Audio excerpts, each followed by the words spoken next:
Hello and welcome to Sophie&Co. I'm Sophie Shevardnadze. In an increasingly globalized world, we're more interconnected than ever, it seems. But what happens to those who don't fit in? Are people, cultures, and problems being left behind on purpose?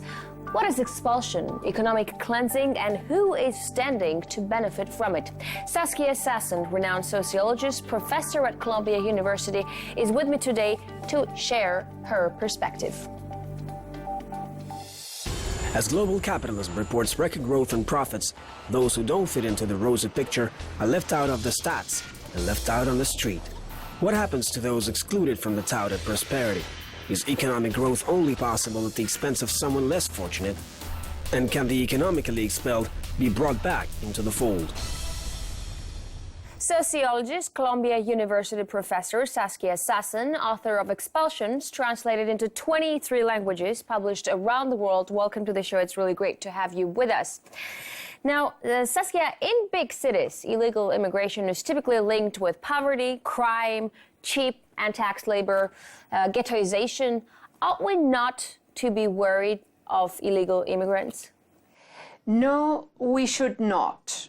Because if they're immigrants, even if they're undocumented, they will try to make an economy in their neighborhoods. This is what the history, both in Europe and in the United States, shows, that immigrants come to make something. The fact that some of them are registered as criminals often has to do with the fact that they're actually involved in criminal sectors like the sex trade, or, slave labor. But those are not quite immigrants. They just happen to be foreigners who are operating in very dubious sectors. And the final point I would add is that at some point, if you are an undocumented immigrant and you cannot get a job, you may engage in a sort of a low-level criminality for survival. But most immigrants come to actually make a little economy of their own, wherever the neighborhoods where they are concentrated. Sure, but what about worries of cultural assimilation? I mean, there are areas in the United Kingdom, in France, where no British or French culture thrives at all, where only the immigrant culture exists. What's good about that? Today, we're often dealing, the most intense critique and fear is about Muslims. And we think that because they are so different, religious in terms of religion, that they are somehow different from past immigrants. But let me tell you a little story. When Baron von Hauffmann was rebuilding Paris, he needed more workers. He was very careful. He brought in Catholic workers from Germany and Belgium, because most workers in France were Catholic. Guess what? The French Catholic workers said, oh my God, no, they are the wrong Catholics. That just gives you an idea, as even if the foreigner, the immigrant, is your cousin, there is a kind of distance that needs to be overcome. Some societies overcome that distance well, others have a very hard time.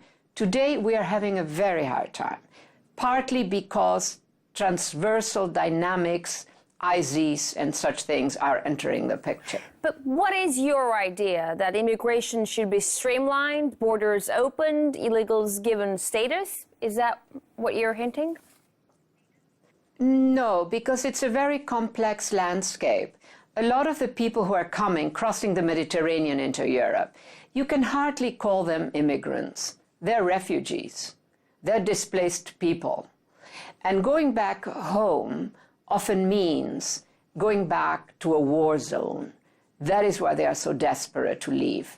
And a few years ago, before these wars emerged, that are now pushing a lot of people out, partly when we bombed Libya, we bombed, you know what I'm talking about. But a few years ago, there was a meeting where many governments from sending countries in Africa and some of the Middle East and Asia, and receiving countries in Europe, where the leadership of all of this mix of countries got together.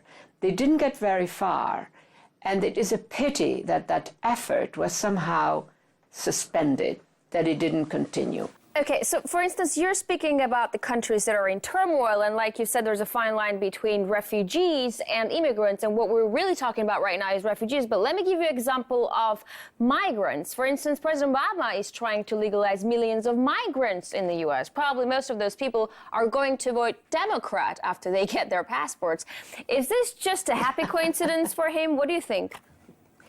No, I think that, let's remember that Obama's father was born in Africa. I think many of us, I'm an immigrant in the United States. Many of us are on the one hand very grateful to the US for taking us in, but secondly, we're also extremely concerned about the kinds of tactics that a lot of let's say the Republican Party wants to adopt vis-a-vis immigrants, as if they were criminals. Further, let's remember that again, many of the people who are coming from Central America are in a way refugees. There is incredible gang warfare happening in Honduras and El Salvador. They're destroying communities, killing family members of people who want to come.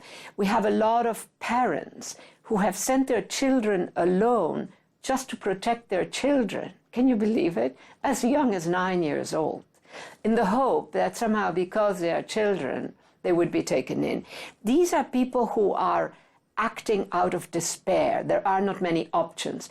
And I stand back and I say, does the United States bear some responsibility for the horrible things that are happening in Central America? And my answer is yes, it does.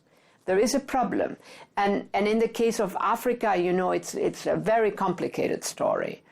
But we have enabled very dubious regimes to stay in power, regimes that were eliminating the chances of reasonable lives for many of their people. And now we're paying the price. We cannot pretend that these horrors are not happening. They've been happening in some countries for the last 20 years.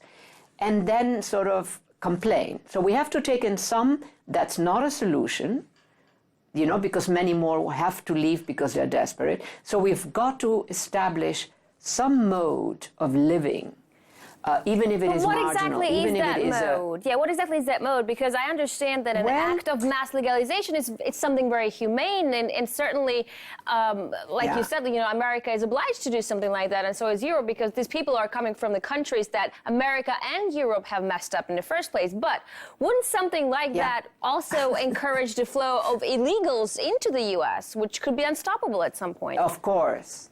Of course. These are very complex issues, and on the one hand, I say, and I want to put that on the table, we should never have allowed the desperation to take on such extreme forms. When we militarized the drug war in Mexico and in Central America, we set up the beginning of what is happening now, which is gangs dominate a lot of the national territory, you know, and that becomes a form of extreme violence that affects women, men, children, everybody.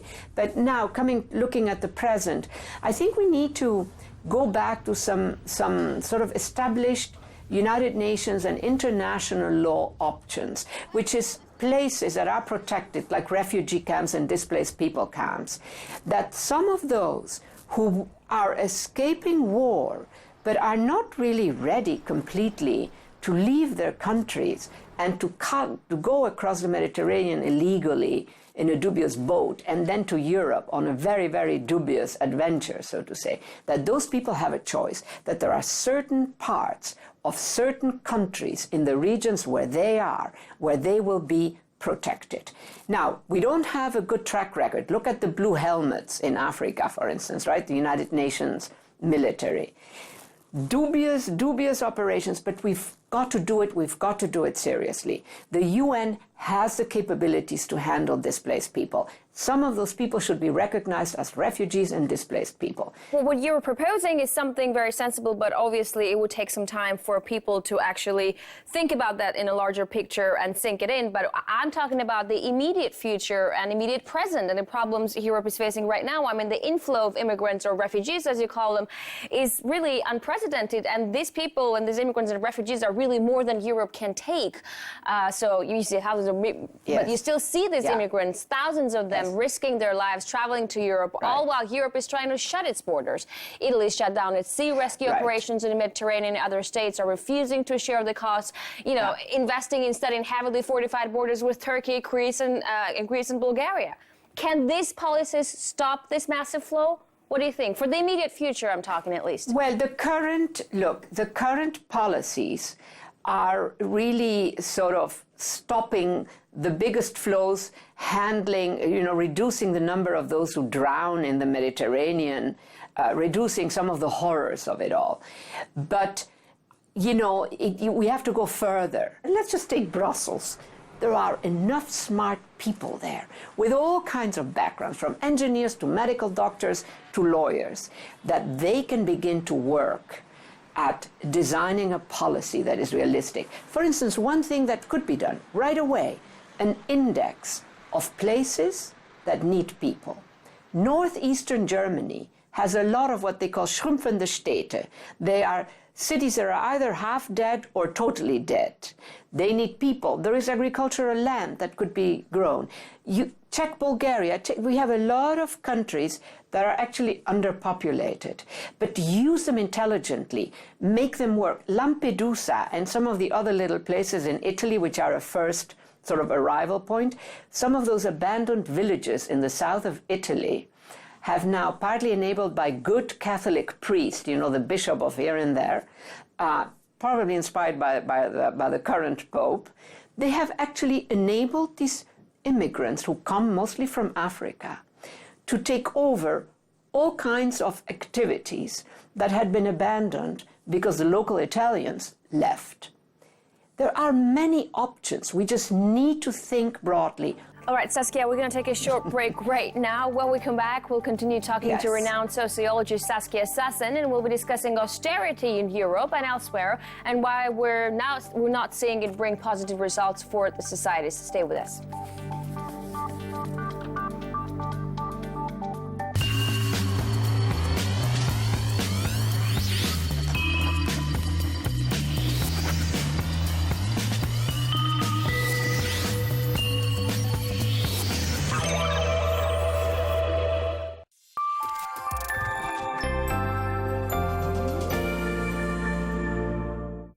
Here's what people have been saying about Redacted tonight. Give it to us. Redacted is full-on awesome. So good. The only show I go out of my way to watch every week. It really packs a punch.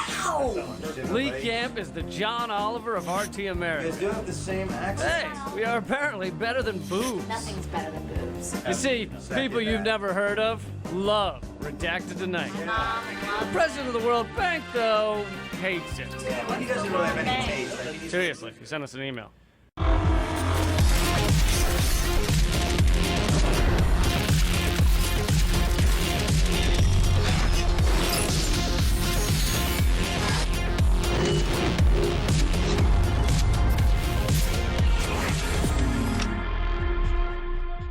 It's been a year since the Islamic State has been identified as a major threat to Middle East security and beyond. Yet the Pentagon has little to show for its efforts. The Islamic State controls vast areas of Iraq and Syria. Is the Islamic State here to stay?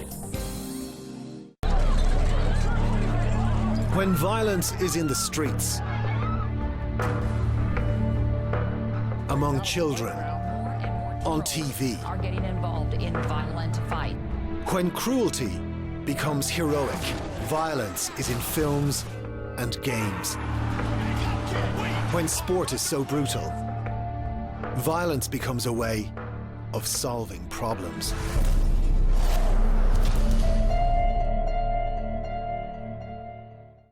I am happy to join with you today in what will go down in history as the greatest demonstration for freedom in the history of our nation. Is white racism really consigned to history? Or does it just lie dormant, concealed within us? Change has come to America. Racism is not what we see. It's only the tip of the iceberg. American history is full of examples of white anxiety and resentment around race being used to undermine their own interest and their own well-being.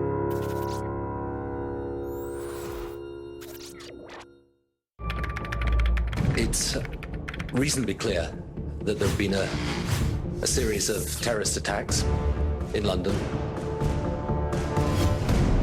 It's important, however, that those engaged in terrorism realize that our determination to defend our values and our way of life is greater than their determination to cause death and destruction to innocent people in a desire to impose extremism on the world.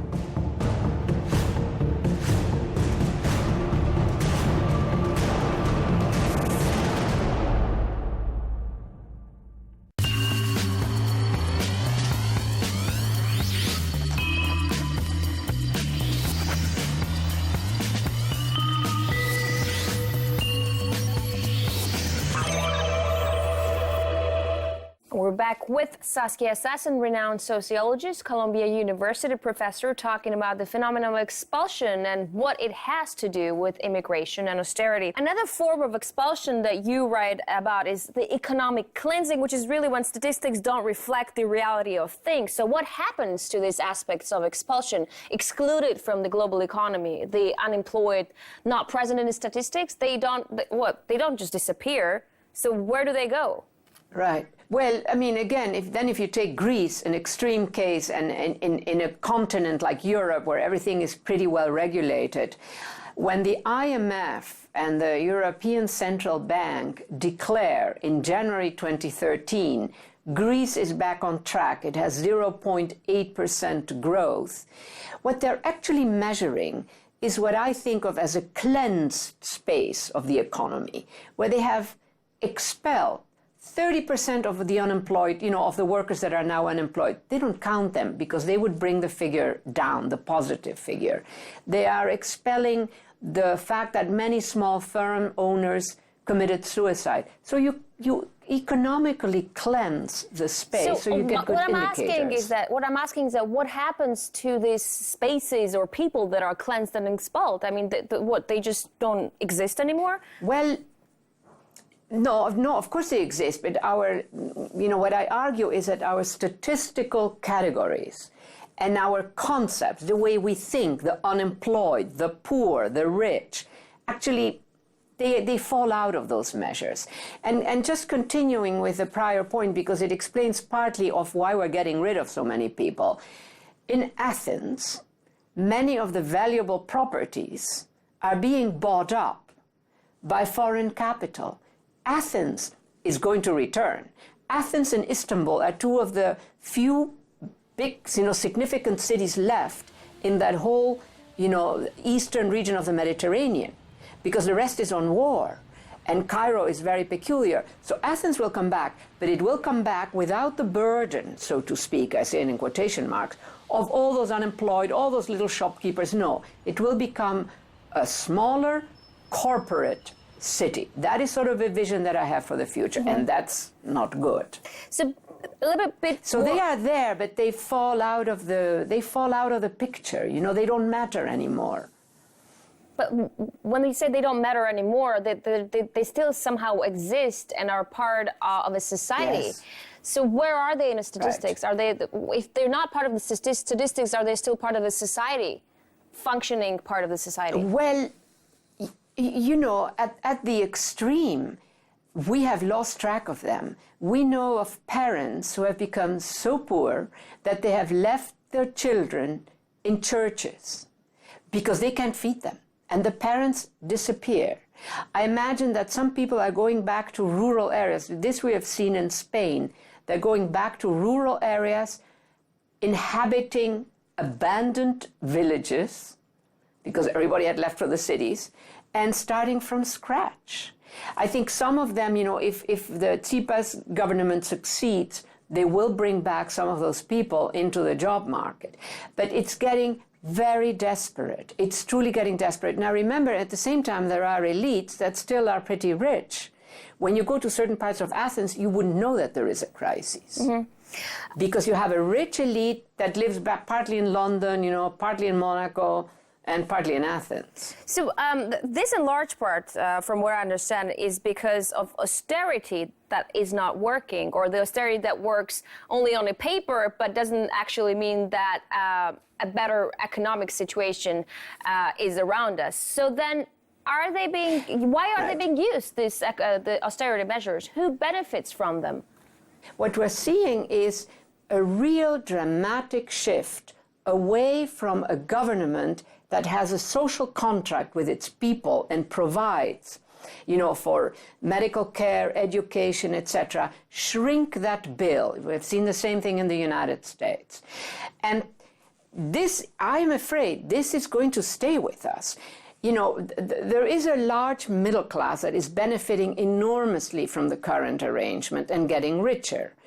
There is an elite that is benefiting and getting richer. And then there is a bunch of people who have simply fallen out of the safety networks.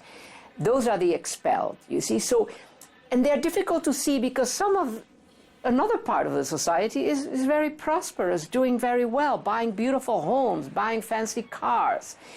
And that creates a shadow where those who have been expelled really become invisible. They're not lying on our streets. They're removed from our streets. So we don't see them even. All right, but then there are nations, for instance, who don't have to agree to austerity measures. They have a choice. And let's stick with the Greek example because we've been using it for so long. Why does Athens agree to austerity measures if it left the Eurozone?